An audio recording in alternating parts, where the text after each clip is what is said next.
Good evening बच्चे लोग, कैसे हैं आप लोग? ठीक हैं? Okay good. आज हम 11th का चैप्टर लाए हैं लॉज ऑफ मोशन।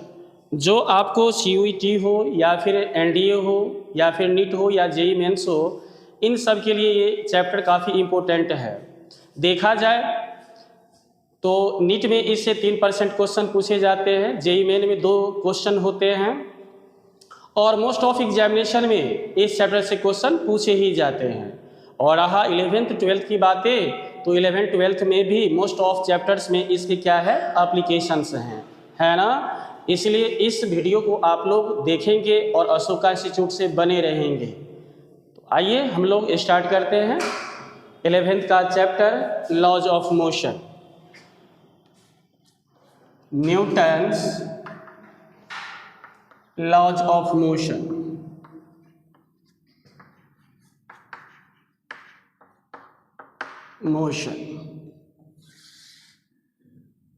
इस चैप्टर को पढ़ने का टेक्निक क्या है, क्या स्टाइल है? इसका पहला टॉपिक जो है बच्चे वो इनर्शिया से स्टार्ट होता है। किससे स्टार्ट होता है? इनर्शिया से स्टार्ट होता है। इनर्शिया से स्टार्ट होता है। क्या होता है इनर्शिया? ये किसी बॉडी का वह प्रॉपर्टी है जिसके थ्रू यह अपने स्टेट में होने वाले चेंजिंग को क्या करता है, अपोज करता है। दूसरे वर्ड में ये भी कह सकते हैं कि यह अपने स्टेट ऑफ रेस्ट या स्टेट ऑफ यूनिफॉर्म मोशन में होने वाले चेंजिंग को क्या करता है, अपोज करता है। ठीक है, तो इसको क्या लिखेंगे हम लोग, कैसे डिफाइन करेंगे? It is that property of a body through which it opposes the change in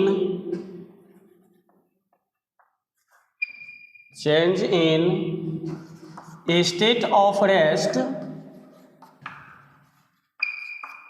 or uniform motion।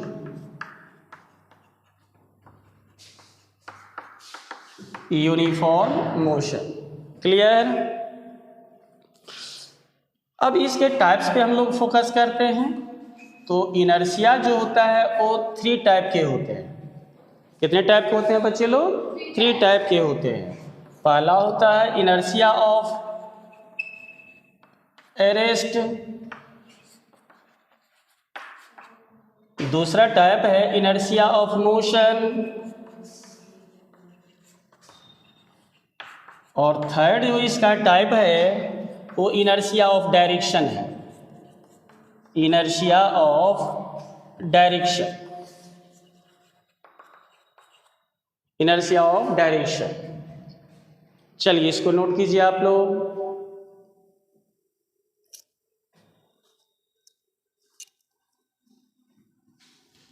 चलिए नोट कर लिए? Yes, good. अब 1 बाय 1 करके हम लोग इन तीनों टाइप को क्या करेंगे, अंडरस्टैंड करेंगे।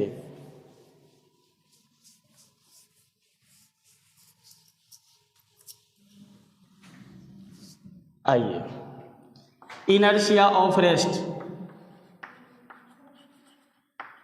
Inertia of rest. Inertia of rest क्या होता है बच्चे मेरे? या किसी बॉडी का वह प्रॉपर्टी है जिसके थ्रू ये क्या करता है, स्टेट ऑफ रेस्ट में होने वाले चेंजिंग को ये क्या करता है, अपोज करता है। ठीक है, तो इसको हम लोग इस तरीके से डिफाइन कर सकते हैं। It is that property of a body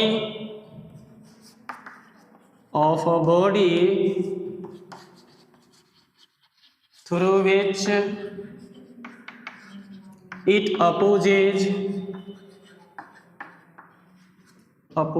the state of rest।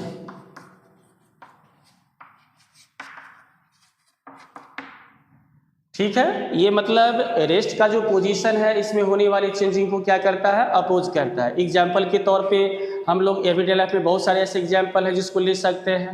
As oppose means restrict, रोकना, यस, ठीक है ना। तो जैसे आप मान लीजिए कि कोई बाइक है, उस पे आप बैठ रहे हैं और सडनली उसको आपने स्टार्ट कर दिया, तो स्टार्ट जो कर दिया तो क्या होता है, उस पे जो बैठा हुआ आदमी होता है, जो पीछे में होता है, वो सडनली बैकवर्ड डायरेक्शन में बेंड्स कर जाता है। क्यों? Due to inertia of rest की वजह से।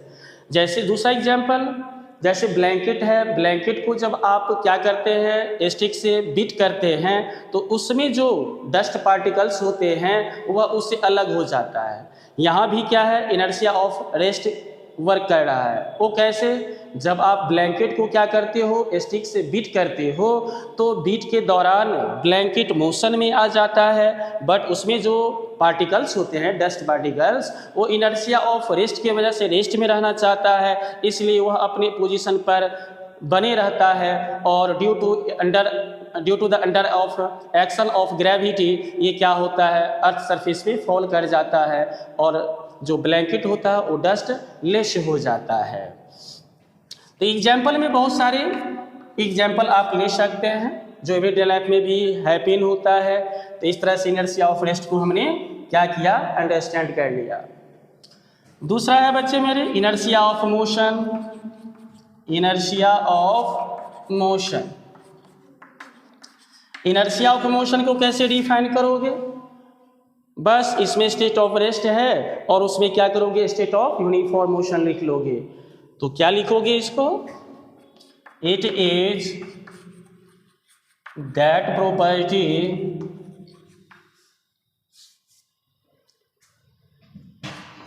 property of a body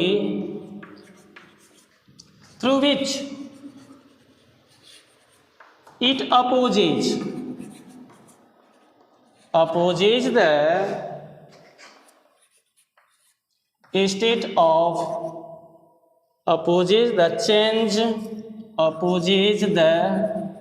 change in the state of uniform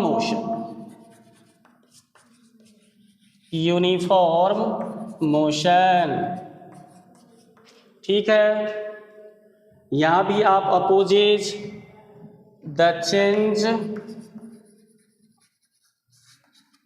in the state लगा सकते हैं, ठीक है। एग्जाम्पल के तौर पे आप जैसे मान लीजिए कि कोई बाइक चल रहा है, कोई व्हीकल्स चल रहा है और सडनली जब आप उसको स्टॉप करते हैं, ब्रेक अप्लाई करते हैं, तो क्या होता है, उस पर जो पैसेंजर जो राइड किए होते हैं, चढ़े होते हैं, वो सडनली फॉरवर्ड डायरेक्शन में क्या हो जाता है, बेंड कर जाता है। ऐसा क्यों? बिकॉज जब बाइक चल रही होती है, व्हीकल चल रही होती है, तो उस पर जो सवार पैसेंजर होता है वह इनर्शिया ऑफ मोशन की वजह से मोशन में रहना चाहता है, बट उसके बॉडी का जो लोअर पोर्शन होता है वो फ्रिक्शन की वजह से रेस्ट में आ जाता है, इसलिए वो आगे की तरफ क्या हो जाता है, बेंड कर जाता है, झुक जाता है ना। तो ये सब बहुत सारे एग्जाम्पल है ऐसे इनर्शिया ऑफ मोशन के, जिसको आप क्या कर सकते हैं, अंडरस्टैंड कर सकते हैं। नोट कर लीजिए इसको।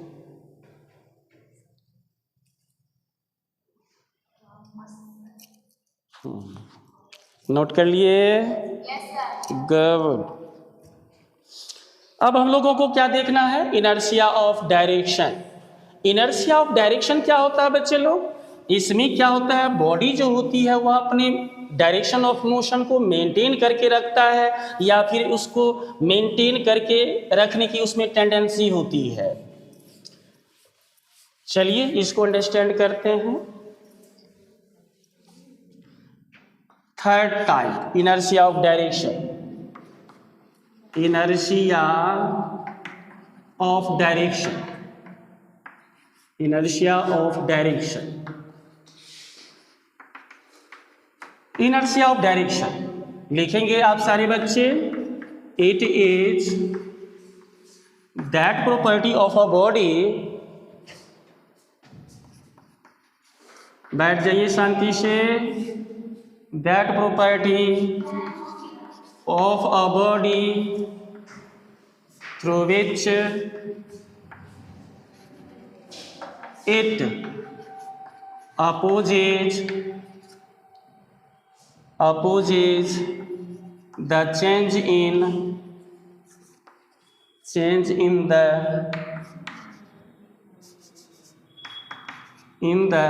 direction of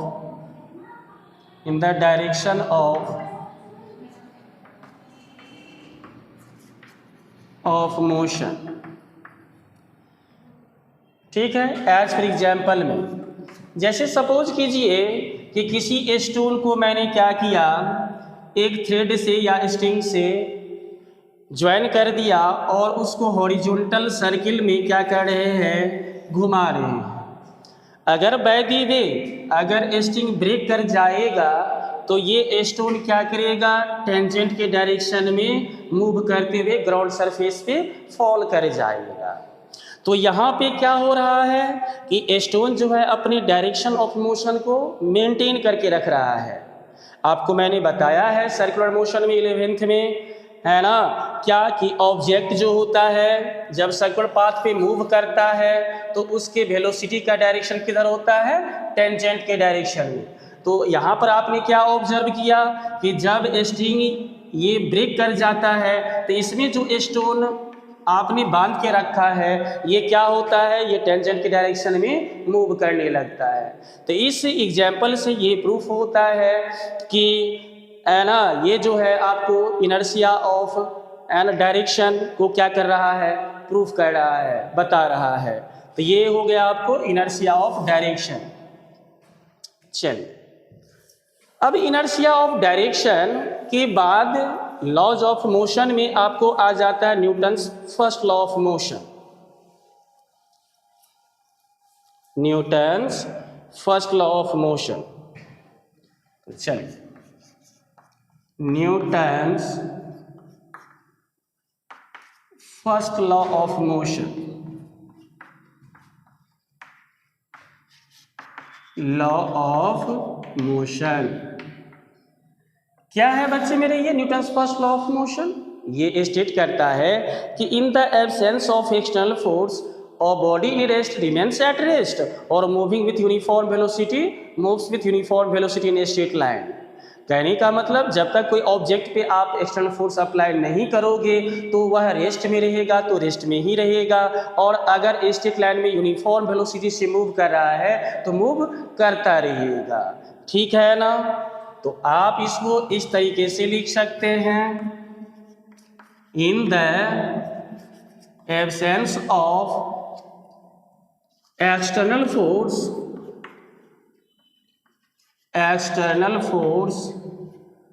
और बॉडी इन रेस्ट और body in rest remains at rest और moving with uniform velocity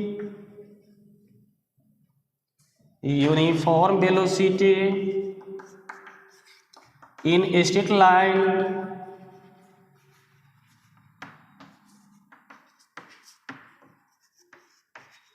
moves with uniform velocity।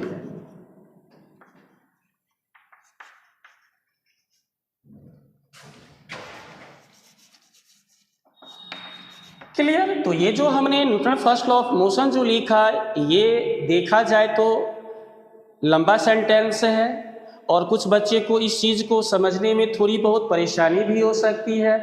तो इसको अगर आप चाहें तो शॉर्ट कट लैंग्वेज में आप इस तरीके से भी डिफाइन कर सकते हैं, क्या कि in the absence of external force, in the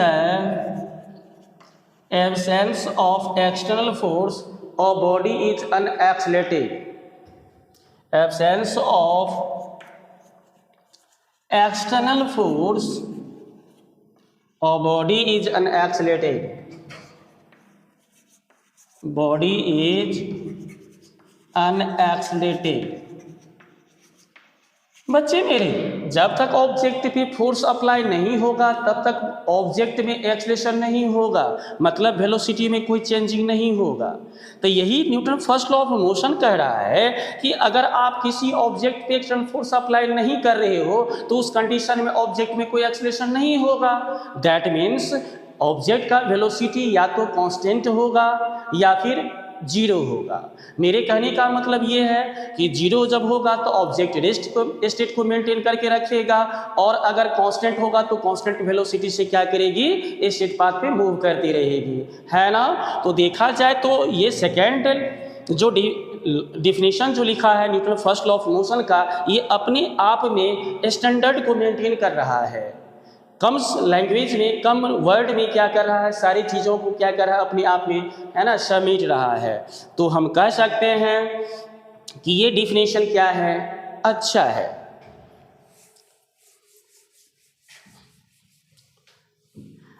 अगर हम Newton's first law of motion को मैथमेटिकल फॉर्म में लिखना चाहते हैं, आप चाहें तो Newton first law of motion को लैंग्वेज फॉर्म में भी स्टेट कर सकते हैं और मैथमेटिकल फॉर्म में। अगर आपसे कोई आदमी पूछता है Newton first law of motion क्या होता है, तो उसको आप मैथमेटिकल फॉर्म में कुछ इस तरीके से क्या कर सकते हैं, स्टेट कर सकते हैं। लिखेंगे क्या कि if F E X T equal to 0 then A equal to 0। अगर आप इतना कह देते हो तो अपने आप में ये क्या है, Newton first law of motion को क्या कर रहा है, स्टेट कर रहा है ना। समझ में आ रही है बातें? नहीं, चलो। कह रहा है कि एक्सटर्नल फोर्स 0 है। बच्चे मेरे, जब कोई ऑब्जेक्ट पे आप फोर्स अप्लाई नहीं करोगे तो इसके वेलोसिटी में चेंजिंग होगा क्या? नहीं चेंजिंग होगा, है ना। अगर ये रेस्ट में रहेगी तो रेस्ट में ही रहेगी, और अगर कोई ऑब्जेक्ट स्टेट पाथ पर यूनिफॉर्म वेलोसिटी से मूव कर रहा है तो करता ही रहेगा। तो यहाँ आप अगर लिखे हैं कि F E X T equal to 0 then A vector equal to 0, this implies that v equal to 0 और कांस्टेंट। इतना बोलोगे Newton first law of motion में। क्लियर? अब क्या है, हम Newton first law of motion से रिलेटेड इंपॉर्टेंट पॉइंट पे क्या करेंगे, फोकस करेंगे। Important points. पहला point, this law is taken from law of inertia. ये जो Newton first law of motion है, ये कहाँ से लिया गया है, लॉ ऑफ इनर्शिया से लिया गया है। तो so you can write it is taken from law of inertia. Law of inertia पहला पॉइंट बच्चे। उसके बाद दूसरा पॉइंट आप ये लिख सकते हैं क्या, कि ये लॉ जो है वो इनर्शियल फ्रेम ऑफ रेफरेंस में क्या किया जाता है, अप्लाई किया जाता है। तो this law is applied, this law is applied in inertial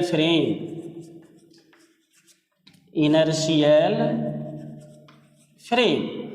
और देखो बच्चे, Newton first law of motion जब हम लोग स्टडी कर रहे थे तो यहाँ पर मैंने कहा कि in the absence of external force, मतलब फोर्स ही वो फैक्टर है जिसकी वजह से किसी ऑब्जेक्ट के स्टेट में क्या हो सकता है, चेंजिंग हो सकता है। इसका मतलब ये है कि Newton first law of motion जो है वह कहीं ना कहीं फोर्स की डिफिनेशन को क्या कर रहा है, दे रहा है, फोर्स के बारे में इशारा कर रहा है।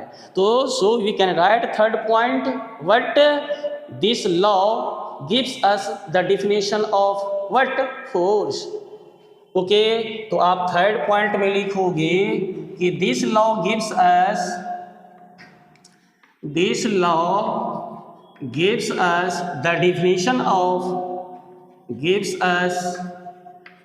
Definition of force. It's clear? कोई डाउट है क्या? चलिए इसको नोट कीजिए आप सभी।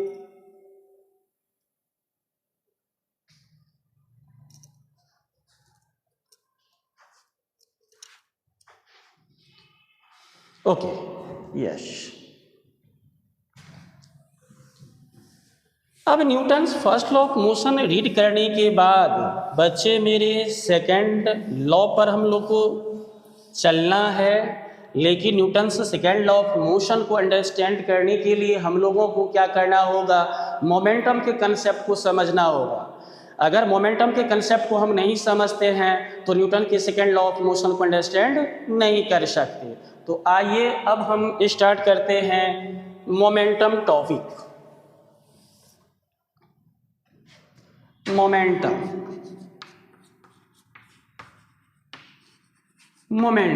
ये क्या होता है बच्चे मेरे? मोमेंटम आपने 9th क्लास में भी पढ़ा होगा कि the product of mass and velocity is called momentum.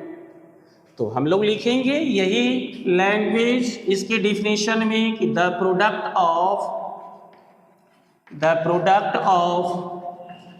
Mass and velocity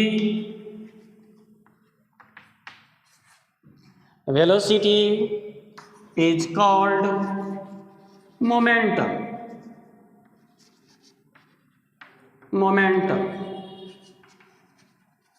और हाँ बच्चे मेरे, मोमेंटम को हम लोग पी लेटर से क्या करते हैं? रिप्रेजेंट करते हैं। तो आप यहाँ पैराग्राफ चेंज करके लिखोगे कि it is generally denoted by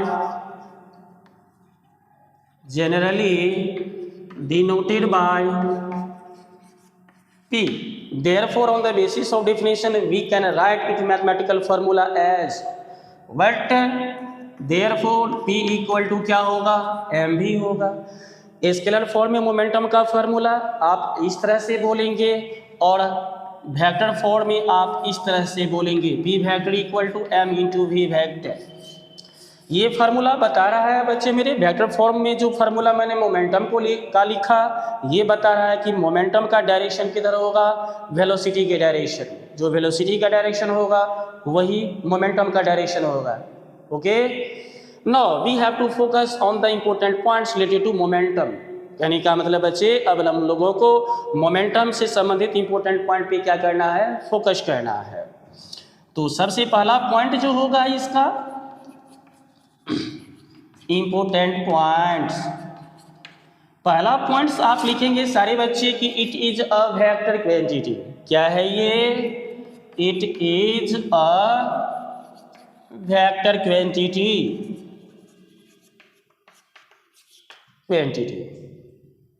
आपने ऊपर क्वेश्चन नोट कर लिया है? यस।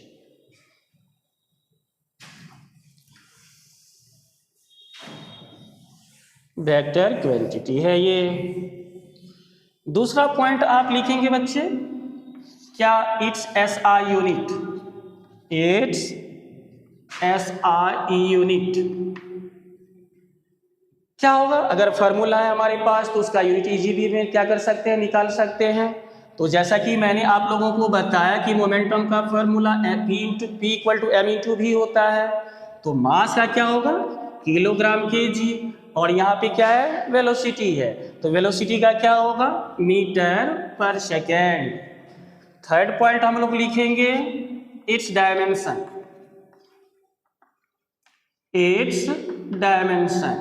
आपने 11th क्लास में जो पहला चैप्टर मैंने पढ़ाया था यूनिट एंड मेजरमेंट, उसमें आपने डायमेंशन ये सब का क्या किया था? लिखा था आप लोगों ने। तो इसका डायमेंशन आप कैसे लिख सकते हैं? मास का क्या होता है? m, और स्पीड का क्या होता है? LT-1। तो ये क्या हो गया इसका dimension? mLT-1। Okay. Fourth point जो होगा इसका मोमेंटम का, समटाइम्स क्या होता है बच्चे मेरे, मोमेंटम और काइनेटिक एनर्जी से रिलेटेड क्वेश्चन पूछ दिए जाते हैं और वहाँ पर हम मोमेंटम और काइनेटिक एनर्जी में रिलेशन नहीं जानते हैं तो उस प्रॉब्लम को डील नहीं कर पाते हैं। तो आखिर मोमेंटम और काइनेटिक एनर्जी में क्या रिलेशन होता है? आइए तो इस चीज़ को हम लोग देखते हैं। तो आपने पढ़ा होगा 9th क्लास में काइनेटिक एनर्जी का फॉर्मूला होता है 12 mv²। मुझे इधर मोमेंटम बनाना है और इधर तो काइनेटिक एनर्जी है ही।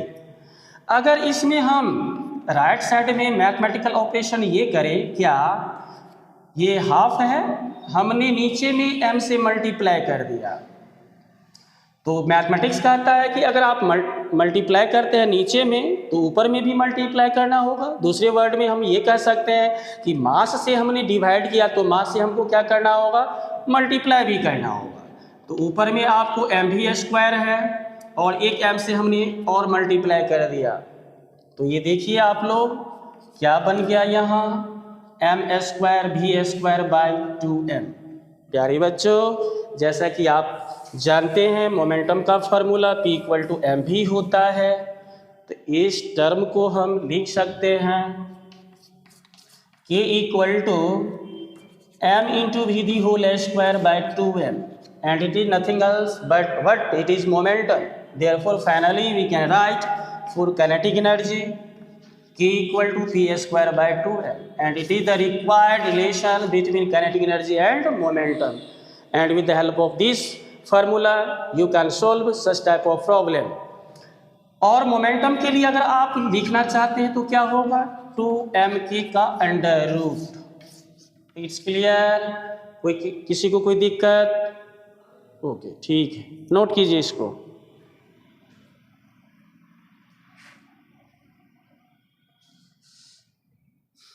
ठीक है, नोट कर लिए, गुड। तो ये मोमेंटम था बच्चे मेरे। तो मोमेंटम का कंसेप्ट हम लोगों ने क्या किया, समझ लिया। अब इसके बाद हम लोग क्या करेंगे, Newton second law of motion पे फोकस करेंगे। तो आइए अब Newton second law of motion को रीड करते हैं। Newton second law of motion, Newton second law of motion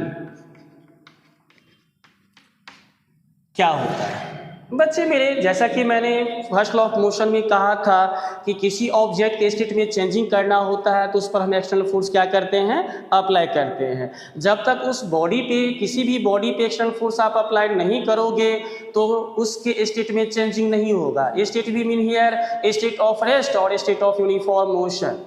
तो जब आप किसी बॉडी पे एक्सटर्नल फोर्स अप्लाई करते हो तो उसमें क्या होता है, वेलोसिटी में चेंजिंग आएगी, दैट मीन्स एक्सेलरेशन क्रिएट होगा, है ना। तो न्यूटन ने क्या कहा कि अगर आप किसी ऑब्जेक्ट में फोर्स अप्लाई करते हो तो उसके मोमेंटम में जो रेट ऑफ चेंज होता है ना, उसके डायरेक्टली क्या होता है, प्रोपोर्शनल होता है। क्या चीज़, फोर्स। तो हम लिख सकते हैं लैंग्वेज फॉर्म में क्या कि according to this law, according to this law the applied force, the applied force is directly proportional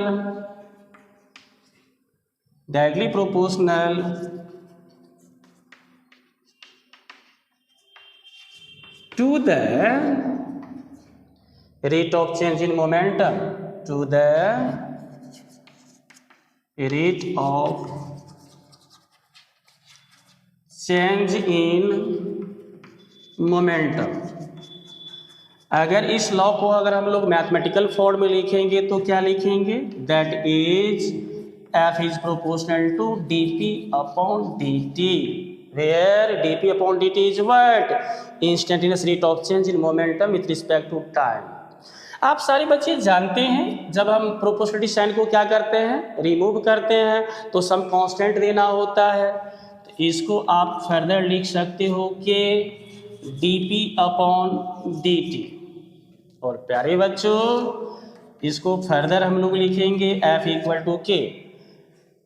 dp क्या है ना, स्मॉल चेंज इन मोमेंटम है। क्या है ये, स्मॉल चेंज इन मोमेंटम।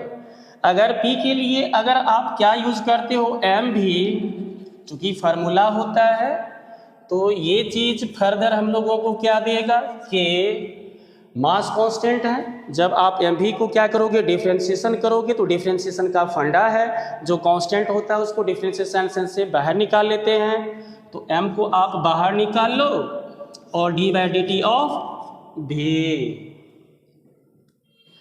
तो यहां से ये क्या आ जाएगा, finally F equal to K M. And आपको मैंने रेस्ट एंड मोशन चैप्टर में इंस्टेंटेनियस एक्सेलरेशन का फार्मूला बताया था। क्या होता है इंस्टेंटेनियस एक्सेलरेशन का formula, A equal to D V upon D T. Okay, तो ये क्या बन गया, A।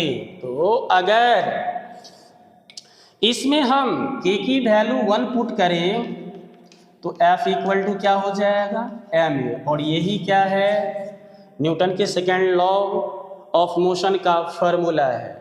मतलब किसी ऑब्जेक्ट पे जब आप फोर्स अप्लाई करते हैं तो उस फोर्स का जो मैग्नीट्यूड होता है वह मास और एक्सेलरेशन के प्रोडक्ट के इक्वल होता है।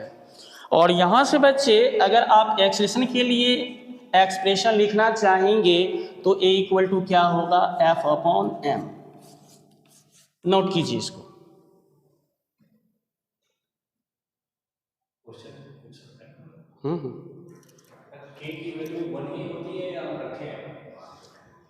एक्चुअली ये जो है फोर्स और मास का जो रिलेशन है, फोर्स और मास का जो रेशियो है वो ऑलवेज क्या होगा, कांस्टेंट होगा। ठीक है ना। आप फोर्स की वैल्यू कुछ भी रखो, मास का वैल्यू कुछ भी रखो, तो उस कंडीशन में के की वैल्यू क्या होगी, ये जो है एक्चुअली जब इसका और इसका रेशियो जब आप लोगे तो हर कंडीशन में 1 ही आएगा, ऐसा है। Thank you. चलिए इरेज करते हैं इसको।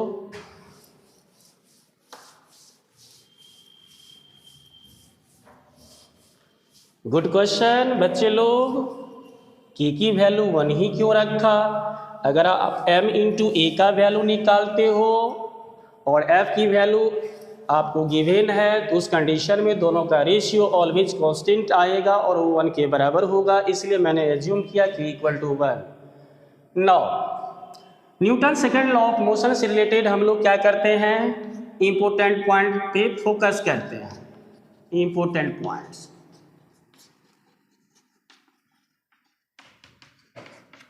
मैंने रेफरेंस फ्रेम का कंसेप्ट दिया था। मैंने कहा था कि non inertial frame of reference में Newton second law of motion को क्या किया जाता है, अप्लाई किया जाता है। तो पहला पॉइंट हम लोग लिखेंगे कि this law is applied, this law is applied in non inertial frame, non inertial frame. और दूसरा पॉइंट बच्चे, Newton second law of motion जो है वह फोर्स का मेजरमेंट देता है, मतलब ये मैग्नीट्यूड बताता है, but Newton first law of motion क्या करता है, उसका डिफिनीशन बताता है। तो दूसरा पॉइंट हम लोग लिखेंगे, it gives us the magnitude of, gives us the magnitude of force.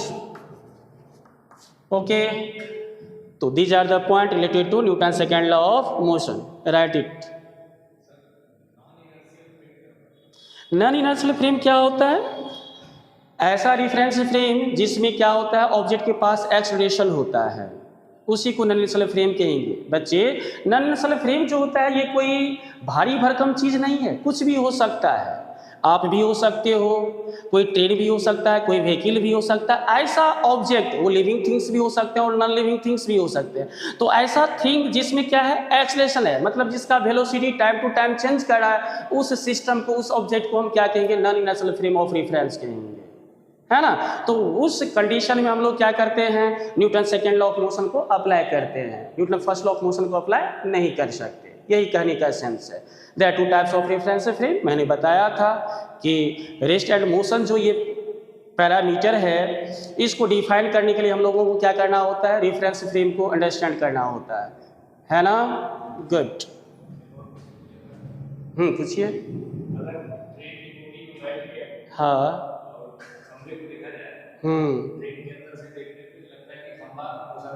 Yes.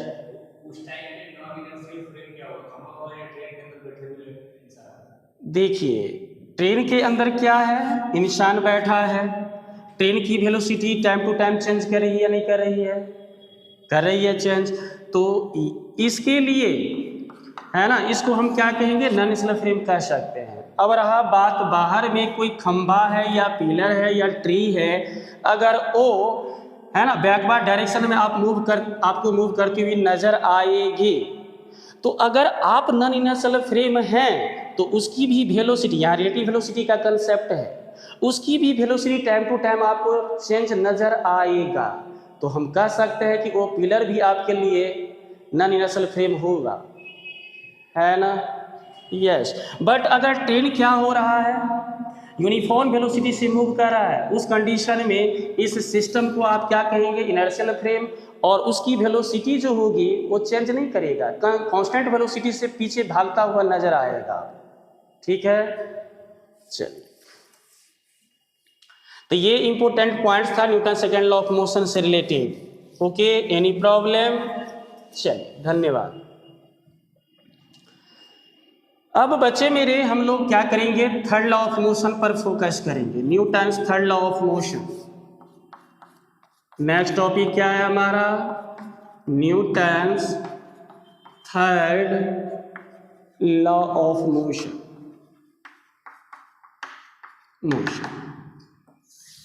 ये कहता है Newton's third law of motion की प्रतिक्रिया की क्या होती है बच्चे मेरे, प्रतिक्रिया होती है, मतलब एवरी, है ना, there is equal and opposite reaction, मतलब every action has equal and opposite reaction. The every action has equal and opposite reaction,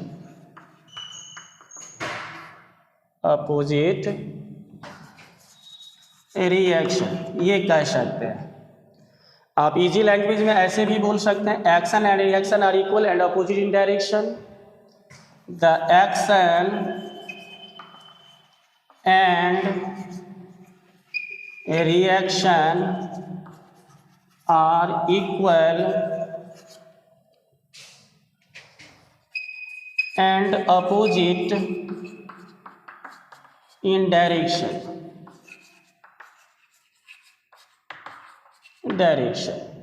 अगर आप Newton's third law of motion को मैथमेटिकल फॉर्म में लिखना चाहते हैं तो आप लिख सकते हैं that is F1 vector equal to minus F2 vector. यहाँ ये बता रहा है कि F1 वेक्टर मतलब F1 फोर्स और F2 फोर्स एक दूसरे की क्या है, इक्वल है, और निगेटिव साइन क्या बता रहा है कि डायरेक्शन अपोजिट है। चलिए,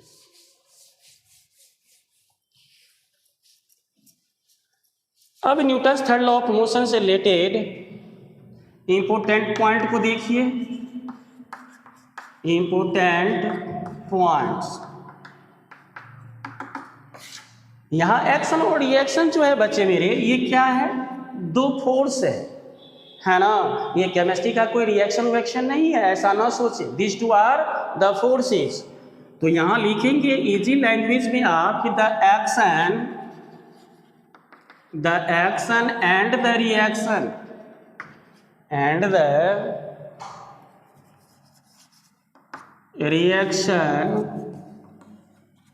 are two forces, ये दोनों फोर्स होते हैं। बैठिए, दूसरा पॉइंट क्या लिखेंगे आप कि एक्शन और रिएक्शन जो होता है वो दो डिफरेंट ऑब्जेक्ट पे क्या करते हैं, एक्ट करते हैं, सिंगल ऑब्जेक्ट पे ये एक्ट नहीं कर सकता। तो they act on two different bodies,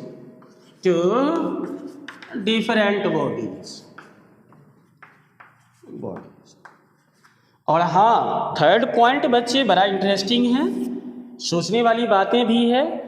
ये एक्शन और रिएक्शन जो होता है वो साइमल्टेनियसली एक्ट करता है, मतलब there is no time lag between action and reaction. ऐसा नहीं है जैसे मैं चौक से अगर इस पे लिख रहा हूँ दैट मीन्स फोर्स अप्लाई कर रहा हूँ, तो मैंने इस पे एक्शन वाला फोर्स अप्लाई किया और बदले में इसने क्या किया, रिएक्शन फोर्स अप्लाई किया। तो जिस वक्त मैं चौक से इस पे अटैक किया उसी वक्त क्या किया, इसने मुझ पे फोर्स अप्लाई किया। तो आपने क्या देखा है ना कि एक्शन और रिएक्शन क्या हो रहा है, एक ही टाइम पे एक्ट कर रहा है। तो यहाँ पर आप लिख सकते हैं कि the action and reaction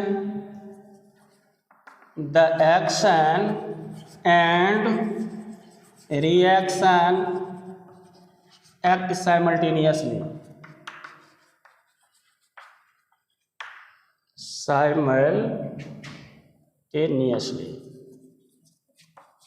okay, है ना।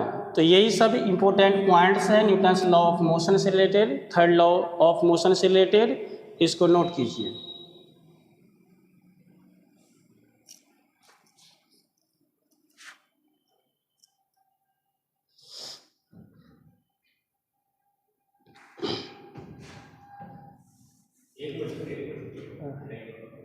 यस,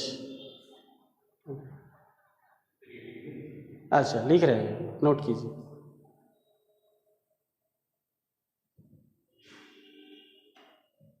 हो गया, धन्यवाद। अब तीनों लॉ को पढ़ने के बाद हम लोग इम्पल्स पे फोकस करेंगे। ये इम्पल्स क्या होता है, आइए इम्पल्स को समझते हैं। ये इम्पल्स क्या होता है बच्चे मेरे? फोर्स और टाइम का प्रोडक्ट जो होता है उसी को हम लोग क्या कहते हैं? इम्पल्स कहते हैं। तो लिख सकते हैं हम लोग कि the product of force and time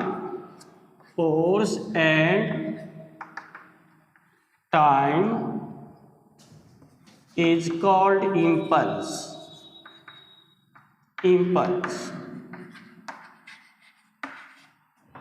और इम्पल्स को हम लोग कैपिटल आई से रिप्रेजेंट करते हैं। तो पैराग्राफ चेंज करके आप लोग लिखोगे कि it is generally denoted by capital I. Therefore, on the basis of definition, we can write the mathematical formula as I equal to F into T. बच्चे मेरे, ये तो मैंने बताया आपको कि इम्पल्स का फार्मूला फोर्स और टाइम के प्रोडक्ट के इक्वल होता है। आप चाहे तो इसका फार्मूला चेंज इन मोमेंटम के टर्म में भी स्टेट कर सकते हैं, बट कैसे? तो अभी Newton second law of motion मैंने आपको पढ़ाया है ना। क्या पढ़ाया? F इक्वल टू ma, या फिर जो इनिशियल स्टेट में मैंने rate of change of momentum के डायरेक्टली प्रोपोर्शनल किया था फोर्स को, उसके बेसिस पर आप ये भी लिख सकते हैं क्या? F equal to big change भी ले सकते हैं और स्मॉल चेंज भी ले सकते हैं मोमेंटम में, और dp बाय dt भी ले सकते हैं, और या फिर delta p by delta t भी ले सकते हैं। तो मेरे कहने का मतलब ये है, अगर मैं बिग चेंज की बात करूं मोमेंटम में टाइम के साथ, तो F equal to delta p by delta t होता है। तो यहाँ से अगर आप क्रॉस मल्टीप्लिकेशन करते हैं तो आपके पास क्या आ जाएगा? F into delta T equal to delta p, ठीक है ना। तो यहाँ से आप मोमेंटम को दूसरी तरह से भी आप क्या कर सकते हैं? डिफाइन कर सकते हैं। क्या? कि इम्पल्स जो होता है वो चेंज इन मोमेंटम के इक्वल होता है। So you can write it, hence the change in momentum,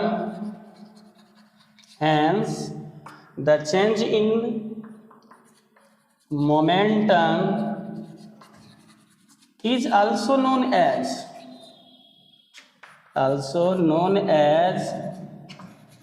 impulse। तो इस तरीके से बच्चे हम लोगों के पास मोमेंटम का कितना फार्मूला आ गया? 2 फार्मूला आ गया। क्या? I equal to F into T, पहला फार्मूला, और दूसरा formula I equal to delta P. Note कीजिए।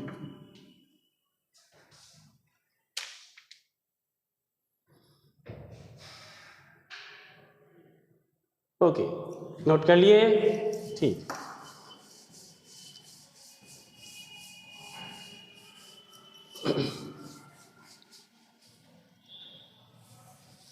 अब हम लोगों को देखना है conservation principle of linear momentum. आइए पढ़ते हैं। Conservation law of linear momentum.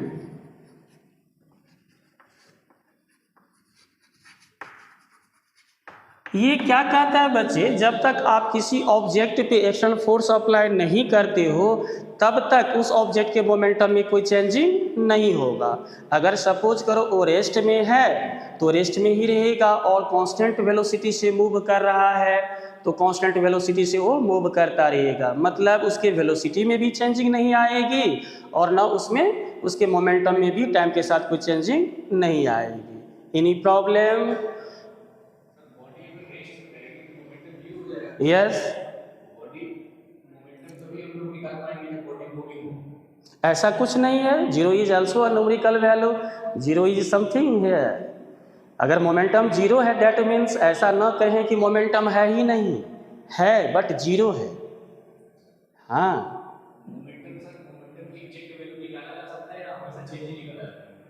Momentum का एग्जैक्ट वैल्यू कहने का सेंस क्या है आपका? ऑब्जेक्ट है, निकल सकता है P इक्वल टू एम वाला फार्मूला से, बिल्कुल। बट आप चेंज, जब आप फोर्स अप्लाई करोगे तो वेलोसिटी में चेंजिंग होगा, तो चेंज ऑफ मोमेंटम आप निकाल सकते हैं जब आप फोर्स अप्लाई करोगे। बट फोर्स अप्लाई नहीं करोगे तो एट अ पार्टिकुलर टाइम आप मोमेंटम निकालोगे, बट वो मोमेंटम क्या होगा? इंस्टेंटेनियस मोमेंटम होगा। Okay, conservation law of linear momentum ये क्या कहता है कि if the applied force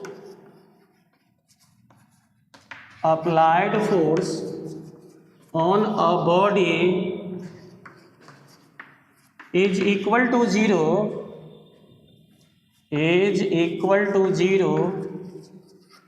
then its momentum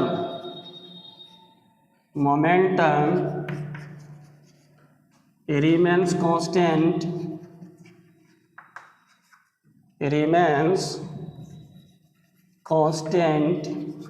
और कंजर्व।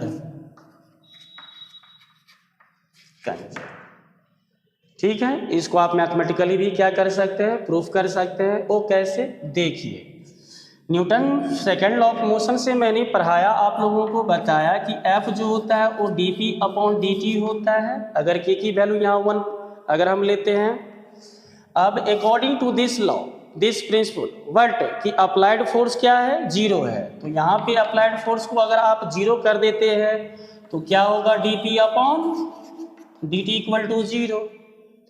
अब इसको आप फर्दर इस तरीके से लिख सकते हैं, dp इक्वल टू जीरो। अब आप इसको इंटीग्रेशन करते हैं तो dp का इंटीग्रेशन इक्वल टू जीरो।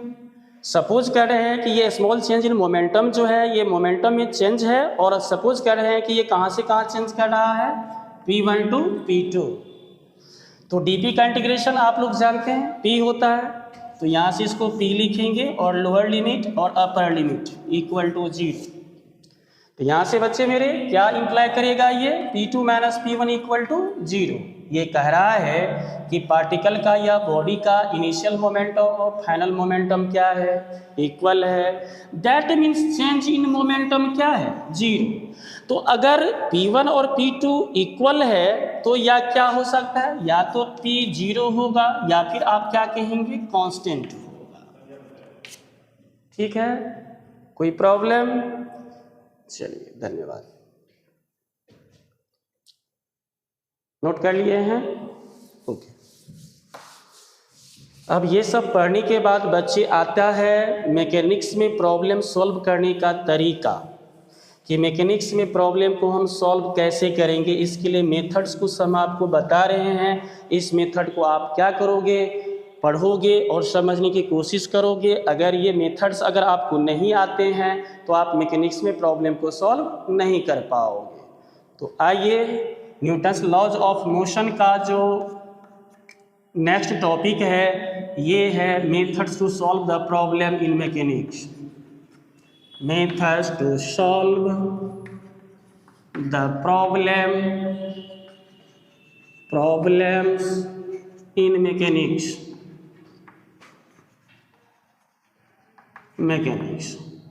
सबसे पहला पॉइंट हम लोगों को क्या करना है? सिस्टम को आइडेंटिफाई करना है कि सिस्टम क्या है। To understand the system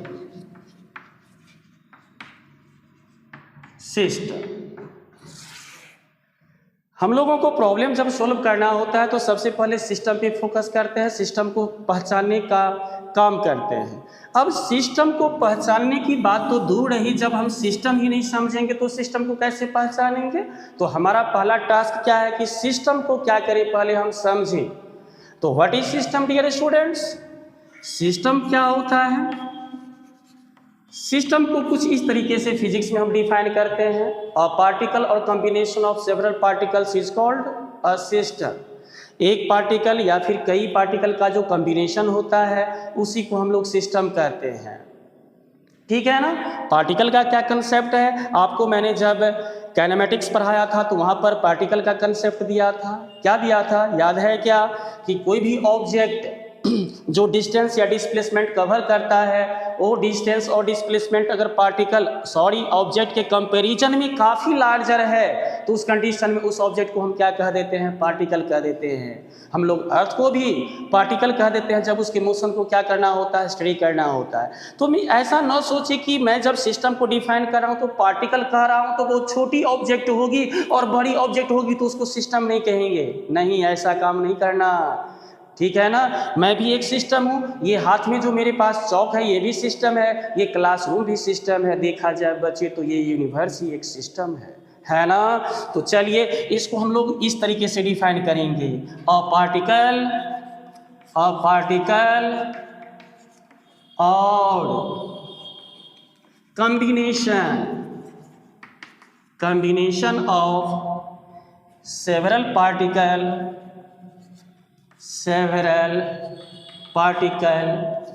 is called a system। मिसाल के तौर पे बहुत सारी एग्जाम्पल भरे पड़े हैं हमारी एवरीडे लाइफ में। देखिए, जैसे मैं आपसे ही रिलेटेड एग्जाम्पल लेता हूँ। सपोज करो आप घर जा रहे हैं और घर में है ना स्टडी टेबल है आपका, और स्टडी टेबल पे आप क्या कर रहे हैं, अशोका का फिजिक्स का जो मॉड्यूल है उसको लेके आप क्या कर रहे हैं, पढ़ रहे हैं। It is your table and it is your module of Ashoka institute, है ना। कौन सा मॉड्यूल है, किस सब्जेक्ट का, फिजिक्स का है।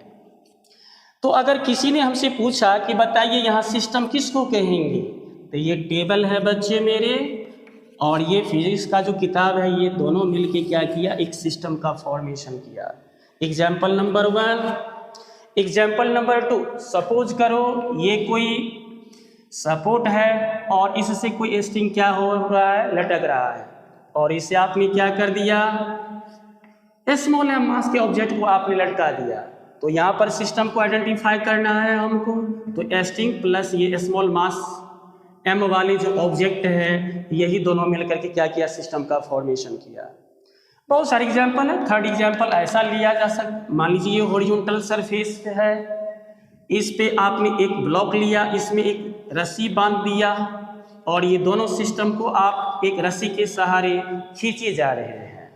तो यहाँ पर सिस्टम किसको कहेंगे, इस दोनों ब्लॉक को इंक्लूडिंग दिस स्ट्रिंग, बोले तो धागा। ठीक है, क्लियर हो रहा है क्या, यस। तो हमने पहला पॉइंट जो बताया कि to understand the system, to identify the system.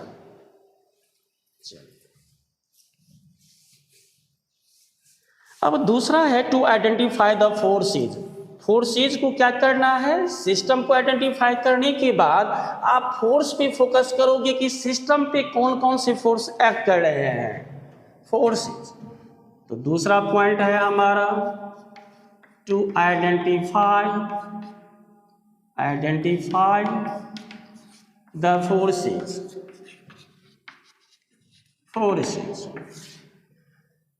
तो वैसे देखा जाए तो फोर्स जो होते हैं बच्चे मेरे, आपने 9th क्लास में भी शायद पढ़ा होगा, कॉन्टैक्ट फोर्स और नॉन कॉन्टैक्ट फोर्स।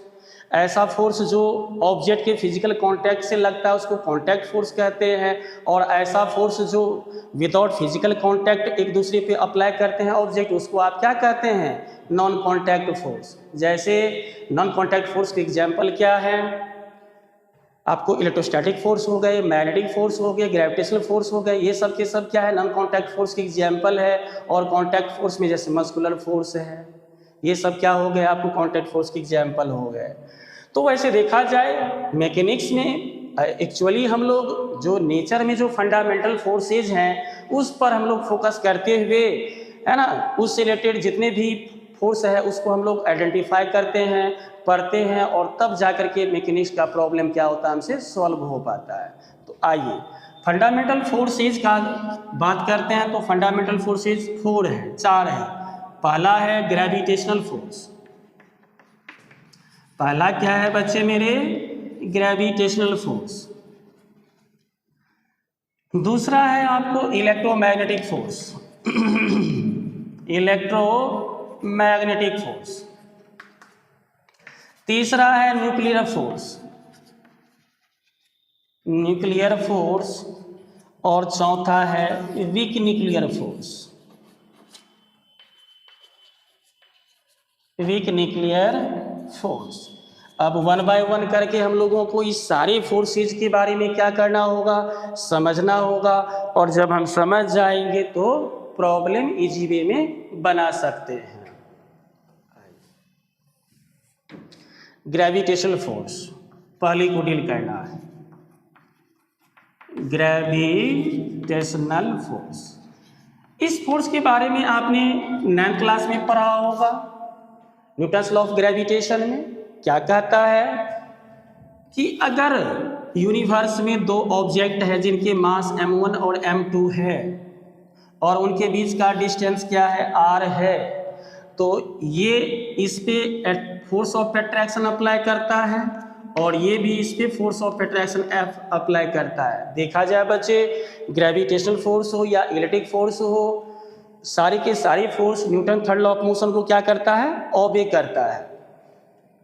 तो ये जितने फोर्स से इसको अपनी ओर अट्रैक्ट करेगा उतने ही फोर्स से ये भी क्या करेगा, इसको अट्रैक्ट करेगा। तो न्यूटन ने इसी फोर्स ऑफ अट्रैक्शन के मैग्नीट्यूड के लिए क्या किया, एक लॉ दिया। और उस लॉ को हम इस तरह से स्टेट कर सकते हैं, क्या, the magnitude of gravitational force between two object is directly proportional to the product of their masses and inversely proportional to the square of distance between them. तो न्यूटन्स लॉ ऑफ ग्रेविटेशन का जो mathematical form है, that is जो formula है gravitational force का, वो क्या होता है, F = G m1 m2 by r²। इस फार्मूला को आप याद रखें। हम ग्रेविटेशन के बारे में और भी डिटेल्स नॉलेज देंगे 11th में, चैप्टर ही है हमारा ग्रेविटेशन। अभी एक्चुअली मैकेनिक्स के प्रॉब्लम को हम लोगों को सॉल्व करना है, इसलिए ब्रीफली हम इस टाइप के फोर्स को क्या कर रहे हैं, स्टडी कर रहे हैं। फार्मूला की जानकारी होना चाहिए, फार्मूला का जानकारी ले रहे हैं। यहाँ पर जी जो हमने यूज किया बच्चे, इसको क्या कहते हैं, universal gravitational constant. Universal gravitational constant जिसकी वैल्यू कांस्टेंट, जिसकी वैल्यू 6.6734 × 10⁻⁻11 न्यूटन मीटर स्क्वायर प्रति किलोग्राम स्क्वायर होता है बॉयज गर्ल्स। अब ग्रेविटेशनल फोर्स रिलेटेड कुछ मेजर पॉइंट्स है, उसको आप ओरली सुन लो। मैंने कहा कि ग्रेविटेशन हमारा चैप्टर ही होगा, है ना, उसमें हम लोग डिटेल्स में क्या करेंगे, इसका नॉलेज लेंगे। फिलहाल ओरली हम लोग न्यूटन्स लॉ ऑफ ग्रेविटेशन में जो ग्रेविटेशनल फोर्स का जो फार्मूला हमने यहाँ लिखा, इससे रिलेटेड हम कुछ इंपॉर्टेंट पॉइंट्स की बातें कर लेते हैं। पहला पॉइंट, ग्रेविटेशनल फोर्स ऑलवेज क्या होता है, बैठिए बच्चे, बैठिए, हो गया 15-20 मिनट और बैठिए, कवर हो जाएगा ये lecture.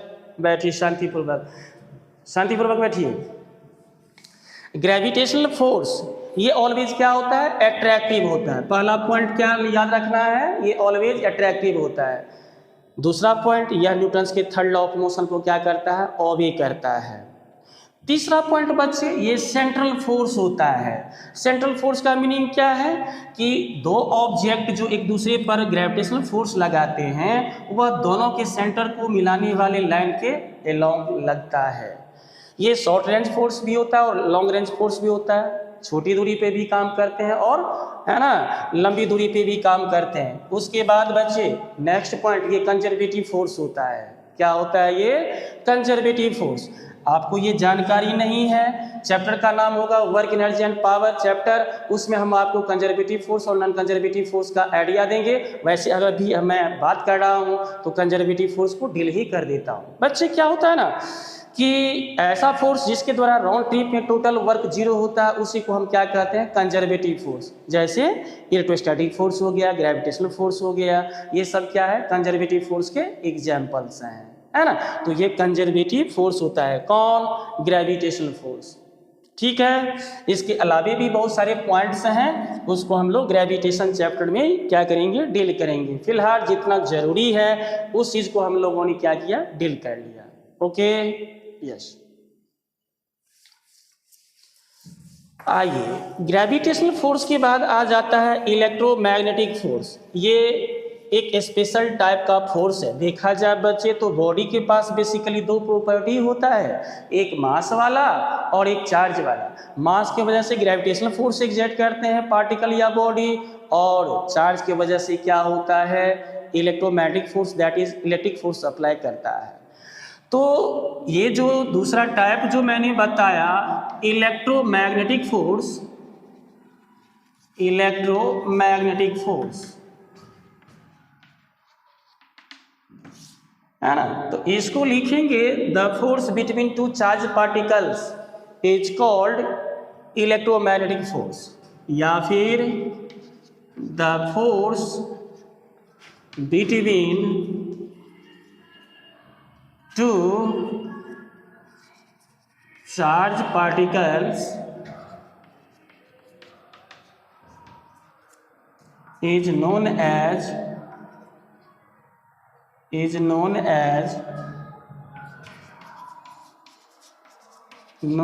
electromagnetic force, electromagnetic force. अब इलेक्ट्रोमैग्नेटिक फोर्स से रिलेटेड कुलॉम नाम का एक साइंटिस्ट है ना, जिन्होंने क्या किया, कुलम्स लॉ दिया। क्या दिया, कुलम्स लॉ दिया। जिस तरह से ग्रेविटेशनल फोर्स से रिलेटेड जो लॉ है वो किसने दिया, न्यूटन ने, जो ग्रेविटेशन में आगे चल करके हम लोग पढ़ेंगे, और वैसे 9th क्लास में भी हम लोगों ने पढ़ा है। उसी तरीके से इलेक्ट्रोमैग्नेटिक फोर्स का स्टडी हम लोग कहाँ करेंगे, 12th क्लास में। ठीक है, फिलहाल अगर इसकी नॉलेज नहीं होगी तो हम लोग प्रॉब्लम सॉल्व नहीं कर पाएंगे, तो एटलीस्ट फार्मूला और बेसिक नॉलेज चाहिए ही। तो आइए लेते हैं। तो यहाँ पर हम कुलम्स लॉ को लिखेंगे। कुलम्स लॉ कहता है बच्चे मेरे कि अगर दो चार्ज पार्टिकल हैं, चार्ज को हम लोग कैपिटल क्यू या फिर स्मॉल क्यू से क्या करते हैं, रिप्रेजेंट करते हैं। सपोज कीजिए यहाँ एक चार्ज पार्टिकल Q1 है और दूसरा चार्ज पार्टिकल क्या है, Q2 है। दोनों के बीच का डिस्टेंस R है।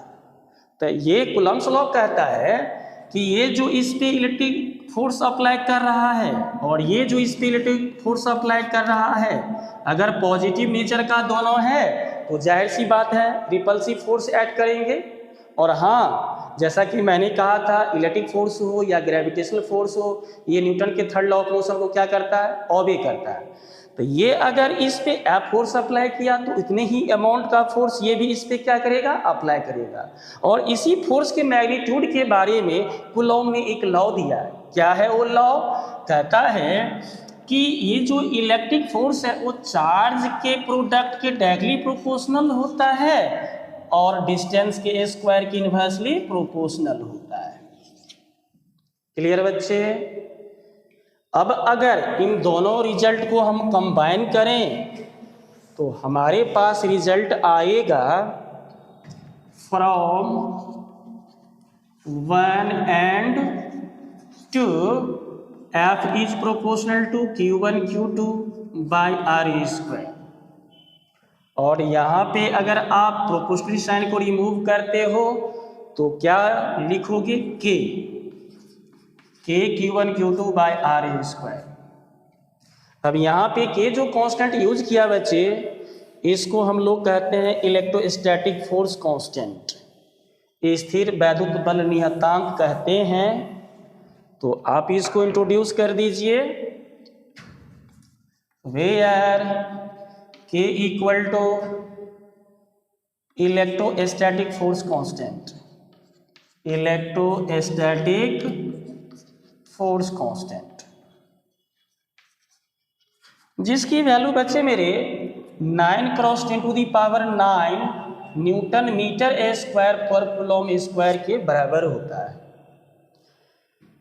अब अगर ये के की वैल्यू जो होती है ना वो 1/4πε0 के बराबर होता है, तो के बदले अगर आप 1/4πε0 पुट करते हो तो फार्मूला क्या होगा, Q1 Q2 बाई 4πε0 r²। अब क्या है कि ब्रीफ नॉलेज ले रहे हैं, इलेक्ट्रोस्टैटिक्स यूनिट का नाम है, 12th में आप पढ़ोगे, है ना। बट थोड़ा सा जानकारी ले लो और कि ये फार्मूला सिर्फ और सिर्फ वैक्यूम के लिए या फिर एयर के लिए यूज किया जाता है, ठीक है ना। तो आपको जब जेई लेवल का एग्ज़ाम दीजिएगा या फिर नीट लेवल का एग्ज़ाम दीजिएगा, वैसे मैं PYQ करवाऊंगा और जो प्रॉब्लम्स हैं वो सभी करवाऊंगा। तो जब आप 12th पास आउट स्टूडेंट हो जाओगे तो ये फार्मूला का व्यापक रूप भी क्या करोगे, पढ़ोगे, ड्यूरिंग 12th क्लास में भी आप पढ़ोगे। तो वैसे मैं यहाँ लिख देता हूँ कि ये एयर या फिर वैक्यूम के लिए अप्लीकेबल होगा और किसी भी मीडियम के लिए फार्मूला जो अप्लाई किया जाता है वो ये किया जाता है, Q1 Q2 बाई 4πε0 εr²। अब यहाँ पे ε0 को क्या कहते हैं, परमिटिविटी ऑफ फ्री स्पेस, और इसकी वैल्यू जो होती है बच्चे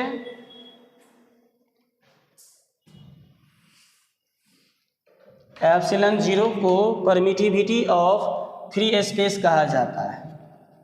अब यहाँ क्वेश्चन ये राइज होता है कि परमिटिविटी क्या होता है, तो अगर जानकारी चाहिए हो तो मैं बताऊंगा कि परमिटिविटी किसी मीडियम का वह प्रॉपर्टी होता है ना जिसके थ्रू इलेक्ट्रोस्टैटिक फोर्स क्या होता है, अफेक्टेड होता है। तो उतना डीप में नहीं जाना है फिलहाल आप लोगों को, बस समझ लीजिए कि इसका नाम, इसको क्या कहते हैं, permittivity of free space, free space, और इसकी value 8.85 cross 10 to the power -12 coulomb square पर न्यूटन मीटर स्क्वायर होता है।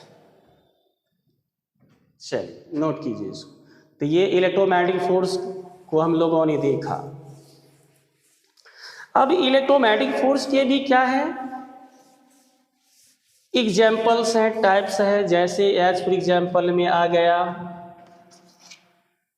टेंशन फोर्स को स्टडी करना होगा कि ये टेंशन फोर्स क्या होता है, पहली बात। दूसरी बात स्प्रिंग फोर्स क्या होता है,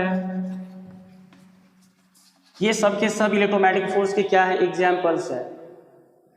तीसरा normal contact force, normal contact force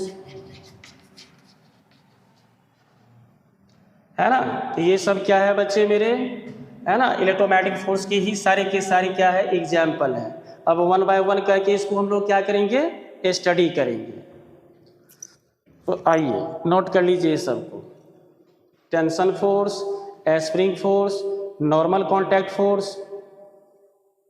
आइए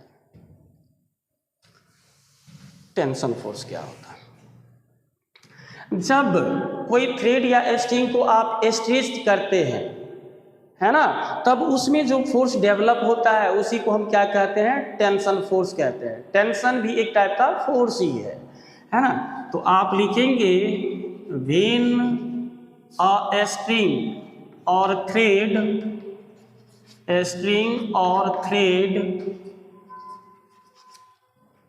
इज स्ट्रेच्ड then the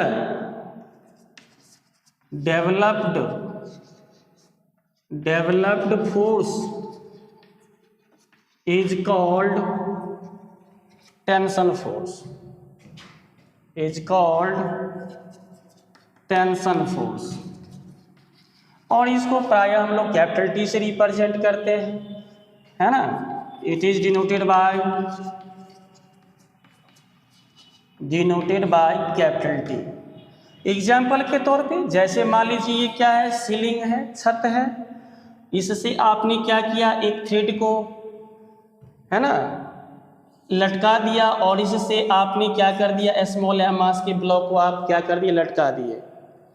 तो ये ब्लॉक स्ट्रिंग से जुड़ा हुआ है, इस ब्लॉक पे ग्रेविटेशनल फोर्स डाउनवर्ड डायरेक्शन में एक्ट करेगा, तो न्यूटन के थर्ड लॉ ऑफ मोशन से, है ना, ये भी स्ट्रिंग क्या करेगा, इस ब्लॉक को, कहने का मतलब अगर अर्थ इसको ग्रेविटेशनल फोर्स से नीचे खींचेगा, दैट मीन्स है ना, ये ब्लॉक जो है ये स्ट्रिंग को भी नीचे mg फोर्स से खींचेगा। तो एक्शन और रिएक्शन के कंसेप्ट से इसमें एक फोर्स डेवलप हो जाएगी जिसको हम टेंशन फोर्स कहेंगे, और यही फोर्स क्या होगा, अपवर्ड डायरेक्शन में एक्ट करने लगेगा। पहला एग्जाम्पल। दूसरा एग्जाम्पल, सपोज कीजिए ये कोई हॉरिजॉन्टल सरफेस है, इस पे आप क्या कर रहे हैं, एक स्ट्रिंग लगा दिया और इस पे आप एफ फोर्स अप्लाई कर रहे हैं, तो यहाँ भी इसमें क्या होगा, टेंशन फोर्स डेवलप हो जाएगा। ये टेंशन फोर्स का कंसेप्ट है, नोट कर लीजिए। ठीक,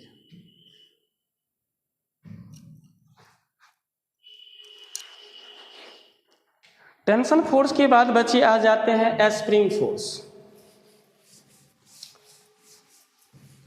स्प्रिंग फोर्स आइए, स्प्रिंग फोर्स क्या होता है? स्प्रिंग फोर्स, सपोज कीजिए ये कोई रिजिड वॉल है, ये हॉरिजॉन्टल सरफेस है, इसमें क्या कर दिया हमने, एक स्प्रिंग को अटैच कर दिया और इससे हमने स्मॉल एम मास के ऑब्जेक्ट को ज्वाइन कर दिया। अब अगर इसको एफ फोर्स से आप खींचते हैं, पुश करते हैं, पुल करते हैं, तो उस कंडीशन में ये ब्लॉक जो होगा वो क्या होगा, इस पॉइंट के अबाउट बार बार क्या करेगी, ऑसिलेट करेगी। ये मान लीजिए ओ पॉइंट है, तो ओ पॉइंट से ए जाएगा, फिर यहाँ आएगा, बार बार क्या करेगी, ऑसिलेट करेगी।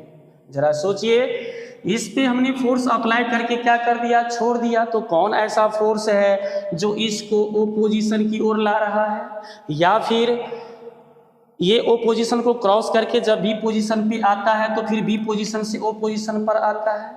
तो यहीं पे स्प्रिंग में जो फोर्स डेवलप होता है उसी को क्या कहते हैं, स्प्रिंग फोर्स। और ये स्प्रिंग फोर्स जो होता है, सपोज कीजिए इस ब्लॉक का डिस्प्लेसमेंट x है इधर, और यहाँ भी डिस्प्लेसमेंट x है, तो यहाँ जो स्प्रिंग फोर्स जो होगा, जैसे ये इस पोजीशन में जब आएगा तो स्प्रिंग फोर्स अंदर की तरफ काम करेगा, और जब यहाँ ये ऑब्जेक्ट आएगा तो इस स्प्रिंग में क्या होगा, राइट वाइट डायरेक्शन में क्या करेगा, फोर्स एक्ट करेगा। तो ये स्प्रिंग फोर्स जो होता है वो आपको माइनस के एक्स के इक्वल होता है, ये मैथमेटिकल फार्मूला होता है। लैंग्वेज फॉर्म में अगर आप इसको डिफाइन करेंगे तो कहेंगे the restoring force in the spring is called spring force, है ना। और ये स्टोरिंग फोर्स क्या होता है, ऐसा फोर्स जो ऑलवेज मीन पोजीशन की तरफ क्या करता है, काम करता है, उसी को हम रिस्टोरिंग फोर्स कहते हैं। और बच्चे, रिस्टोरिंग फोर्स कोई न्यू काइंड ऑफ फोर्स नहीं है, ये किसी और की वजह से क्या होता है, एराइज होता है, क्रिएट होता है। और स्प्रिंग फोर्स जो होता है वो डिस्प्लेसमेंट के डायरेक्टली प्रोपोर्शनल होता है, वहीं से ये कंसेप्ट, ये फार्मूला क्या किया गया है, लिखा गया है। तो ये स्प्रिंग फोर्स का कंसेप्ट हो गया। और यहाँ पर क्या है, के क्या है, स्प्रिंग कांस्टेंट है, यहाँ के क्या है, स्प्रिंग कांस्टेंट है। और इसकी वैल्यू जो होती है वो स्प्रिंग के टफनेस पर डिपेंड करता है कि कितना कड़ा है, हार्ड है या सॉफ्ट है। तो ये स्प्रिंग फोर्स हो गया, नोट कीजिए। ओके, नोट कर लिए, थैंक यू। चलिए आगे बढ़ते हैं। अगला फोर्स क्या है, नॉर्मल कांटेक्ट फोर्स। आइए,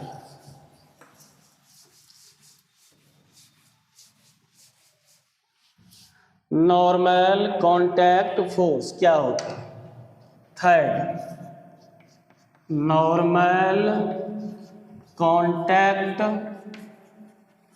फोर्स। देखिए, इस फोर्स को पहले समझने की कोशिश कीजिए।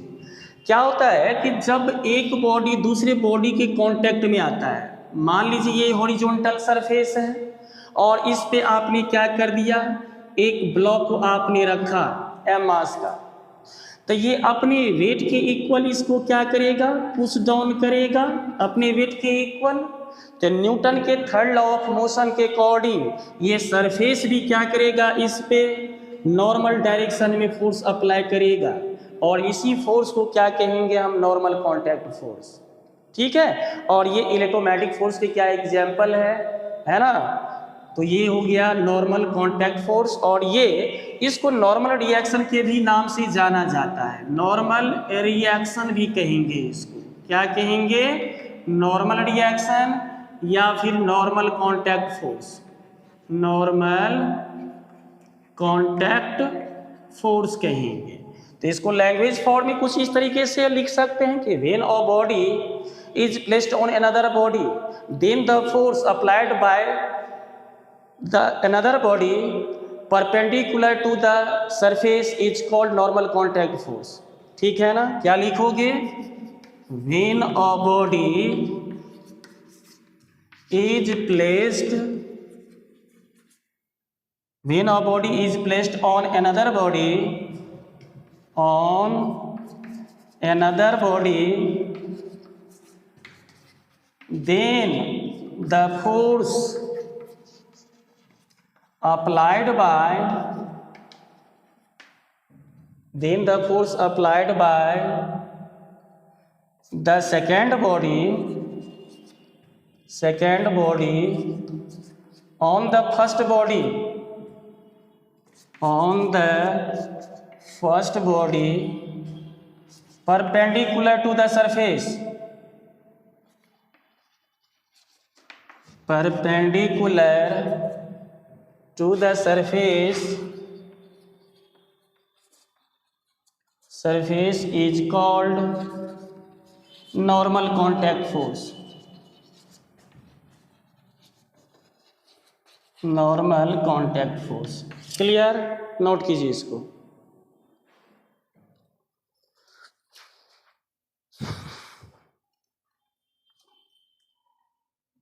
चलिए नोट कर लिए? ठीक। तो ये था इलेक्ट्रोमैग्नेटिक फोर्स के एग्जाम्पल्स वगैरह, या आप टाइप्स भी कह सकते हैं। अब आता है आपको न्यूक्लियर फोर्स। ये न्यूक्लियर फोर्स क्या होता है? थर्ड जो है न्यूक्लियर फोर्स। न्यूक्लियर फोर्स क्या होता है? जैसा कि आप लोग जानते हैं कि हर एक ऑब्जेक्ट एटम से मिलकर बने होते हैं, और एटम के अंदर में क्या होता है? न्यूक्लियस होता है, और न्यूक्लियस के अंदर क्या होता है? न्यूट्रॉन होता है और प्रोटॉन होता है। तो यहाँ पर प्रोटॉन पॉजिटिवली चार्ज होता है, तो किसी भी एटम में अगर 2 या 2 से अधिक प्रोटॉन है तो कैसे एक दूसरे से बॉन्डेड रहता है? वहाँ तो रिपल्सिव फोर्स एक्ट करना चाहिए और न्यूक्लियस ब्रेक हो जानी चाहिए। तो यहीं पे एक नया फोर्स क्या हो जाता है? एराइज हो जाता है, और इसी फोर्स को आप क्या कहते हैं? Nuclear force. मतलब बच्चे न्यूक्लियॉन्स, न्यूक्लियॉन्स का मीनिंग समझते हैं? न्यूक्लियस के जो पार्टिकल्स होते हैं, न्यूक्लियस में जो पार्टिकल्स होते हैं प्रोटॉन और न्यूट्रॉन, इनके बीच में जो फोर्स एक्ट करता है ना, उसी को हम लोग क्या कहते हैं? Nuclear force. तो यहाँ पर आप लिखेंगे न्यूक्लियर फोर्स को डिफाइन करेंगे इस तरीके से, the force of attraction between, और एमोंग भी लगा सकते हैं, between nucleons is called nuclear force, nuclear force. It's clear? और हाँ बच्चे, इंटरेस्टिंग बात ये है कि न्यूक्लियर फोर्स जो होता है वो इलेक्ट्रोस्टैटिक फोर्स से क्या होता है? स्ट्रॉन्ग होता है। ठीक है ना? तो यहाँ पे जो न्यूक्लियर साइड्स पे जब 2 सेम चार्ज आ जाते हैं ना, तो वहाँ पर न्यूक्लियर फोर्स क्या होता है? एक्ट करने लगता है, और इलेक्ट्रोस्टैटिक फोर्स जो है अपना काम करना बंद कर देता है। यही वजह है कि न्यूक्लियस के अंदर में 2 या 2 से अधिक प्रोटॉन एग्जिस्ट कर पाते हैं, रह पाते हैं, बॉन्डेड टुगेदर होता है। अदरवाइज ऐसा नहीं होता, बोले तो न्यूक्लियर फोर्स एक्ट नहीं करता, तो क्या होता है? न्यूक्लियस ब्रेक हो जाता। तो ये न्यूक्लियर फोर्स की बातें बताया। अब ये फोर्थ और लास्ट जो फंडामेंटल फोर्सेज है वह क्या है? Weak nuclear force. Weak nuclear force, weak nuclear force. Beta activity होता है, बीटा प्लस एक्टिविटी होता है, और बीटा माइनस एक्टिविटी होता है। तो बीटा माइनस एक्टिविटी और बीटा प्लस एक्टिविटी में जो फोर्सेज एक्ट करते हैं उसी को हम लोग क्या कहते हैं? वीक न्यूक्लियर फोर्स कहते हैं। बीटा माइनस डीके क्या होता है बच्चे? इसमें क्या होता है आपको न्यूट्रॉन का कन्वर्जन प्रोटॉन, इलेक्ट्रॉन और एंटी न्यूट्रिनो में होता है। और ये जो है आपको बीटा प्लस एक्टिविटी जो होता है इसमें न्यूट्रॉन का प्रोटॉन, उसमें क्या बताया मैंने, न्यूट्रॉन का कन्वर्जन, और इसमें क्या होता है प्रोटॉन का कन्वर्जन होता है। प्रोटॉन जो होती है किस किस में ब्रेक कर जाती है? न्यूट्रॉन में, और उसके बाद पॉजिट्रॉन में और न्यूट्रिनो में, ठीक है ना। तो ये बीटा माइनस एक्टिविटी है और बीटा प्लस एक्टिविटी है। तो यहाँ पर आप लिखेंगे द फोर्सेज या force acting during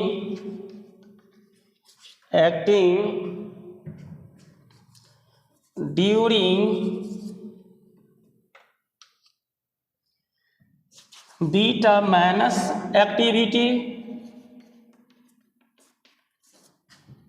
and beta plus activity, beta plus activity is called weak nuclear force,